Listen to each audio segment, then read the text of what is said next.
পুকুরে পানি কমিয়ে যখন আমরা মাছগুলো ধরতে গেলাম, তখন অদ্ভুত ধরনের এক দৃশ্য দেখতে পেলাম।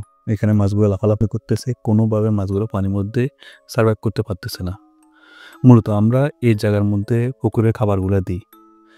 সবগুলো খাবার খাওয়ার সাথে কিছু খাবার পুকুরে অবশিষ্ট থেকে যায়। এই খাবারগুলো এখানে পৌঁছে হাইড্রোজেন এবং নাইট্রোজেন মিক্স হয়ে অ্যামোনিয়া গ্যাস তৈরি হয়েছে। এইজন্য পানিগুলো এখানে সঠিকভাবে অক্সিজেন পাচ্ছে না এবং সার্ভাইভ করার মতন তার ক্ষমতা হারিয়েছে। দেখতেছি পানিগুলোর মধ্যে মাছগুলো খুবই অস্বাস্থ্যকর অবস্থায় আছে। এইটা অবস্থা তৈরি হয়েছে মূলত আমরা যখন খাবারগুলো দিই, কিছু খাবার নষ্ট হয়ে যায়, কিছু খাবার থেকে যায় এবং এগুলা থেকে জৈব পদার্থ তৈরি হয়, বিভিন্ন শ্যাওলা তৈরি হয় এবং এগুলা পানির নিচে স্তরে বুঝতে একটা পর্যায়ে আসে এটা হাইড্রোজেন এবং নাইট্রোজেন রূপান্তরিত হয় এবং দুইটা গ্যাস একসাথে মিক্স হওয়ার পরে এটা অ্যামোনিয়া তৈরি হয়। এই অ্যামোনিয়া মাছের জন্য খুবই ক্ষতিকর। পুকুরে অ্যামোনিয়া গ্যাস বেশি উপস্থিত থাকলে মাছগুলো বড় হয় না। আপনি পর্যাপ্ত পরিমাণ সেখানে এফসিআর নিতে পারবেন না। দেখতে মাছগুলো খুবই অস্বাস্থ্যকর পরিবেশ আছে। এই পানির মধ্যে মাছগুলো আর যদি ঘন্টাখানেক থাকে তাহলে মাছগুলো অটোমেটিক্যালি মারা যাবে এবং মাছগুলো লাফালাফি করতেছে যে কোনো মূল্যে পানি থেকে বেরিয়ে যাওয়ার জন্য।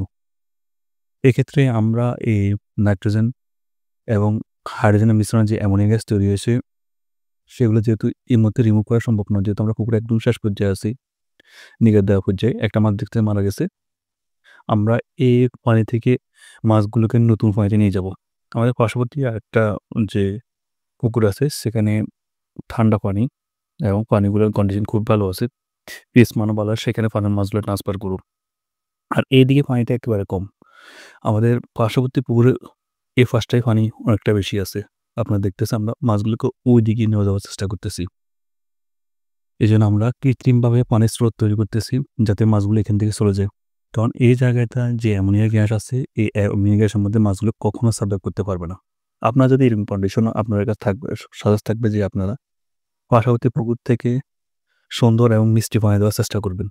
আর পুকুরে কোনো গভীর অংশ থাকলে সে অংশে মাছগুলোকে যে কোনো মূল্যে নিয়ে যাওয়ার চেষ্টা করবেন। এতে আপনার মাছগুলো সঠিক থাকবে এবং আপনি বিভিন্ন ধরনের ক্ষয়ক্ষতি রক্ষা করতে পারবেন। চলুন এবার আমরা অ্যামোনিয়া গ্যাস আছে এবং অ্যামোনিয়া গ্যাসের কারণে মাছের কী ক্ষতি হয় সেই সম্পর্কে বিস্তারিত আলোচনা করা শুরু করি। অ্যামোনিয়া গ্যাস মূলত মাছ চাষের জন্য এক ধরনের ভয়ঙ্কর ক্ষতিকর গ্যাস।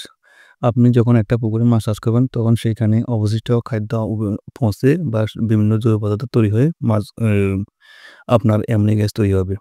অ্যামোনিয়া গ্যাস মূলত বর্ণহীন একটা গ্যাস এবং এর গন্ধ খুব তীব্র এবং ঝাঁঝালো। এজন্য আপনি পুকুরের নিচে অংশ মাটি যখন নিয়ে গন্ধ শুঁকবেন তখন তীব্র ঝাঁঝালো গন্ধ পেলে বুঝতে পারবেন যে আপনার পুকুরে অ্যামোনিয়া গ্যাস রয়েছে। যেহেতু অ্যামোনিয়া গ্যাস খুব দ্রুত পানিতে দ্রবীভূত হয়, এজন্য এটা তীব্র গন্ধযুক্ত জ্বালা তৈরি করে এবং এটা অ্যামোনিয়া হাইড্রোক্সাইড তৈরি করে। এতে মাছের তীব্র জ্বালা পোড়া হয়, মাছ শ্বাস নিতে পারে না এবং ২-১ দিন সার্ভাইভ করার পরে মাছগুলো মারা শুরু করে।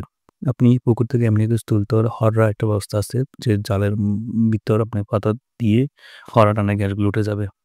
কিংবা আপনি জিও বা জিওলাইট বা জিওটক্সের সাথে বাজারে পাওয়া যাওয়া গ্যাসের ওষুধগুলো ব্যবহার করে যখন পানিতে ছিটাবেন তখন গ্যাসগুলো উঠে যাবে। অথবা তীব্র রোদের মধ্যে আপনি যখন পানিগুলোকে নাড়াচাড়া করে দিতে পারবেন তখন হলে এই অ্যামোনিয়া গ্যাস দূর করতে পারবেন।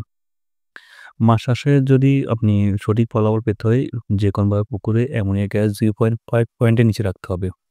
1 পয়েন্ট কিংবা 2 পয়েন্ট হয়ে গেলে আপনার এই পুকুরে উৎপাদন একেবারে কমে যাবে। মাছের খাবারগুলো খাওয়া ছেড়ে দিবে এবং মাছগুলো রোগ আক্রান্ত হবে। ফাঙ্গাল, ভাইরাস, ব্যাকটেরিয়া আক্রান্ত হয়ে আপনার মাছগুলো মারা যাবে। এছাড়া আপনার পুকুরে পচা যে পানিগুলো আপনারা আমার ভিডিওতে দেখতেছেন সেই ধরনের পানিগুলো আপনারা ফেলে দিলে নতুন করে পানি ঢুকালেও গ্যাস কমে যাবে। আর অ্যামোনিয়া গ্যাস কমানোর জন্য সবচেয়ে কার্যকরী এবং গুরুত্বপূর্ণ সমাধান হলো আপনি একর প্রতি 40 কেজি আপনি চুন ব্যবহার করতে পারেন।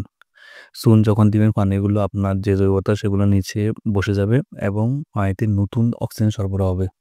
নতুন অক্সিজেন যখন সরবরাহ হবে এই অ্যামোনিয়া গ্যাসগুলো পচে আপনার মাছের খাবারে রূপান্তরিত হবে এবং অ্যামোনিয়া গ্যাসের পরিমাণ যখন আপনি আপনার মিটারের মধ্যে 2 পয়েন্ট পাবেন তখন খাবার বন্ধ রাখার সাথে মাছের এই বর্জ্যগুলো খেয়েও অ্যামোনিয়া গ্যাস কমাতে হেল্প করবে। সর্বশেষ হলো আপনি আপনার পুকুরে এয়ারটার ব্যবহার করতে পারেন। এয়ারটার যখন আপনি চালিয়ে দিবেন এয়ারটার পানিগুলোকে উলটপালট করে ফেলবে এবং গ্যাসগুলো পানিতে রিমুভ হয়ে দ্রবীভূত হয়ে যাবে। এবং এটা সবচেয়ে জনপ্রিয় পদ্ধতি। এআইটার সম্পর্কে ভিডিও পেতে আমার চ্যানেলটি সাবস্ক্রাইব করেন এবং আমার যে পুরাতন ভিডিওগুলো আছে সেখানে এআইটার সম্পর্কে ভিডিও আছে তা আপনি দেখতে পারেন। আল্লাহ হাফেজ।